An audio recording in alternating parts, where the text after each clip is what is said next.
Burkina Faso's leadership, under Captain Ibrahim Traore, is setting new benchmarks not only for the West African nation, but for Africa as a whole. The bold vision of this young, vibrant leader has started to reshape the country's future in remarkable ways. With just 2 years in power, Traore has delivered on more than 80% of the promises he made when he took office, something that few African leaders can claim. Today, we're going to take a deep dive into the amazing transformations happening in Burkina Faso under Captain Ibrahim Traore's leadership.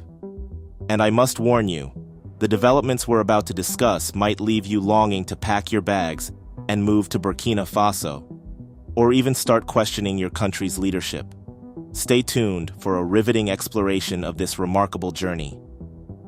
But before we dive in, a quick reminder.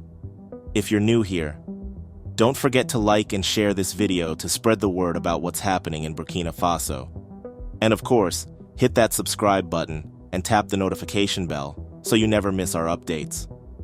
Now, let's get into the heart of the story. Let's start with one of the most significant areas of progress: agriculture. In a country where farming employs nearly 80% of the population, it's no surprise that Captain Ibrahim Traore made agricultural modernization a top priority.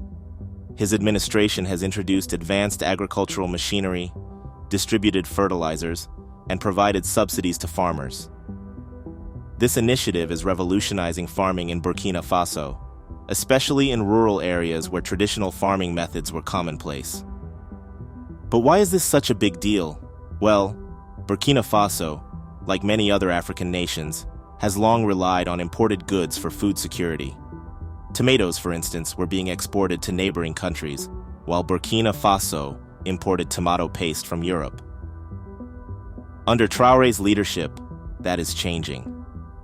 The construction of a massive tomato processing plant in Bobo Dioulasso, completed in record time, is creating jobs and ensuring that local produce is used to its full potential. Thousands of jobs, both direct and indirect, are being generated by this project alone. Viewers, wouldn't it be amazing if more African nations could take this step towards self-reliance? Traore's vision extends beyond agriculture. Infrastructure development is a cornerstone of his leadership, and nothing illustrates this better than the Faso Rail project. This transformative project will link all of Burkina Faso's provincial capitals, providing a significant boost to trade and transportation. With 75% of the project financed by the government and 25% open to private investors, this is a bold move towards enhancing the country's internal trade and connecting it more effectively with neighboring nations. The project also includes the establishment of a railway manufacturing and assembly plant in Bobo Dioulasso, where train wagons will be produced, rails will be laid, and steel waste will be processed. This initiative is set to not only improve transportation, but also create jobs and foster industrialization in the country. With the project expected to be completed within 18 months, Traore's administration is clearly demonstrating what can be achieved when the right leadership and political will are in place.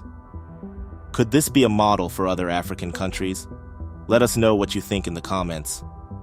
Speaking of energy, Captain Ibrahim Traore's government has also launched the Burkina Faso Atomic Energy Agency. Announced during the 2023 Russia-Africa Summit, this initiative seeks to reduce the country's reliance on fossil fuels by developing nuclear energy. In collaboration with Rosatom, Russia's atomic corporation, Burkina Faso will soon construct its first nuclear power plant. This move is monumental. Not only will it provide electricity to thousands of Burkinabe who have lived without access to reliable energy, but it will also enhance the country's industrial development.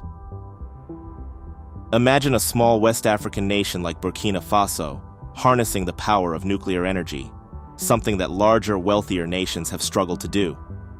This is a game changer, and it's just the beginning of Traore's ambitious energy strategy. In line with his vision for a self-reliant Burkina Faso, Captain Ibrahim Traore has been actively encouraging local and international investment. His government is making it easier for investors to set up industries by reducing bureaucratic red tape and creating a favorable environment for business development.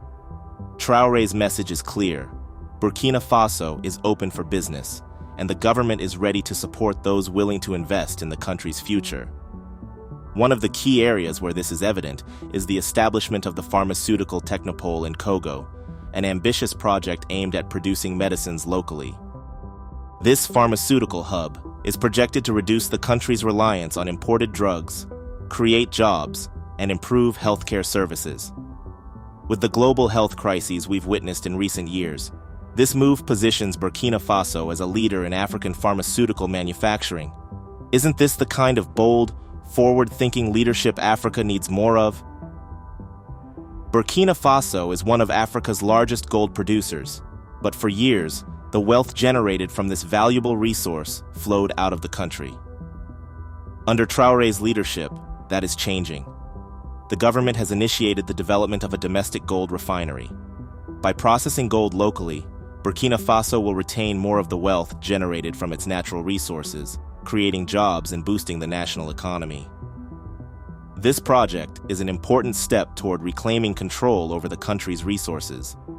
No longer will Burkina Faso be at the mercy of foreign companies extracting and exporting its wealth. This refinery is a symbol of the country's push for true independence, economic independence. Isn't it inspiring to see a leader take such decisive action to ensure that his country benefits from its own resources? Security is another area where Captain Ibrahim Traore has made significant strides. Burkina Faso, like its neighbors in the Sahel region, has faced continuous attacks from insurgent groups. But under Traore's leadership, the country has seen a reduction in these attacks. How? Through strategic alliances, military restructuring, and the acquisition of advanced weaponry from countries like Russia and Turkey. These alliances are not only improving the military's capabilities, but are also strengthening regional cooperation, particularly with Mali and Niger, through the Sahel States Confederation, AES.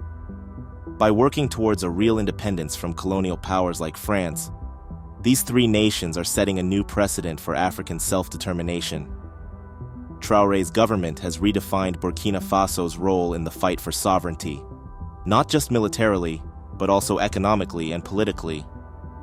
Isn't it refreshing to see African nations taking their futures into their own hands? Let us know what you think. However, it will be unfair to the viewers if we do not talk about the challenges facing the country also. One of the biggest challenges Burkina Faso faced before Traore's rise was the ongoing insurgency. Islamic insurgents regularly attacked the country, cutting off regions and holding citizens hostage. The insurgency caused countless deaths, affecting both civilians and military personnel. When Captain Ibrahim Traore took power, he knew exactly what needed to be done to reshape the country's future. His alliances with Turkey, Russia, China, and Iran have proven to be crucial. With new weaponry and training provided by the Russia-Africa Corps, Burkina Faso's elite forces have dealt heavy blows to insurgent groups, reclaiming large parts of the country, including the gold-rich region of Djibo. Traore's military strategy has relied heavily on advanced intelligence-gathering technologies, such as drones from Turkey and sophisticated weaponry from Russia and China. By gathering real-time intelligence and launching coordinated strikes, Burkina Faso has been able to reclaim towns that were previously held by insurgents. Traore has also fostered stronger collaboration with neighboring Sahel states like Mali and Niger, coordinating joint operations against insurgent forces through the Alliance of Sahel States. In mid-2023, Western and Arab powers, who once underestimated Traore's determination, were forced to acknowledge his leadership. One after another, they sent ambassadors to Ouagadougou, recognizing Captain Ibrahim Traore as the legitimate leader of Burkina Faso. Bold and never intimidated, Burkina Faso broke diplomatic ties with Ukraine, expelling their ambassador after it was revealed that Ukraine was working with forces attempting to destabilize Burkina Faso and its Sahel allies. Now, as we look back over the past 2 years, it's clear that Captain Ibrahim Traore's leadership has transformed Burkina Faso. His bold decisions, economic reforms, and military successes have earned him respect not only in Burkina Faso, but across Africa. So, compare this with what your puppet leader has done in your country, and feel free to share your thoughts in the comments below. Don't forget to like this video, share it, and we'll see you in the next one. One thing that sets Captain Ibrahim Traore apart from many leaders is his genuine engagement with the community. His administration has made it a point to involve local populations in development projects. This collaborative approach ensures that the needs and concerns of the people are taken into account. For instance, the mobile health clinics that have been deployed to rural areas are a direct response to the healthcare challenges faced by communities far from urban centers. Equipped with state-of-the-art medical technology, these clinics provide essential services such as cancer screenings, radiology, and general medical care, free of charge. This initiative is a testament to Traore's commitment to improving the lives of all Burkina Faso citizens, not just those in the cities. Despite these incredible achievements, Traore's leadership has not been without its challenges. Burkina Faso has faced multiple coup attempts, largely orchestrated by those unhappy with Traore's stance against foreign interference and corruption. However, these challenges have only strengthened his resolve and further galvanized the Burkina Faso people's support for his leadership. The attempted coups have failed, and Traore continues to lead with the same unwavering commitment to his people and his vision for Burkina Faso. As we look toward the future, Captain Ibrahim Traore's vision for Burkina Faso remains clear: self-reliance, economic growth, and national unity. His endogenous development model, focused on building from within, has already shown promising results in agriculture, industry, healthcare, and security. But this is just the beginning. Under Traore's leadership, Burkina Faso is setting a powerful example for the rest of Africa. It is showing that with the right leadership, political will, and community engagement, it is possible to break free from the chains of neo-colonialism and chart a new course for the future. So, what do you think? Could Captain Ibrahim Traore's achievements serve as a model for other African nations? How do you feel about the push for real independence and self-reliance in Burkina Faso and the Sahel region? We'd love to hear your thoughts, so be sure to leave a comment below.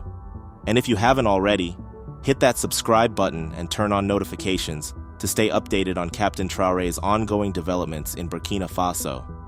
Thanks for watching Pan-African Lens, and we'll see you in the next video.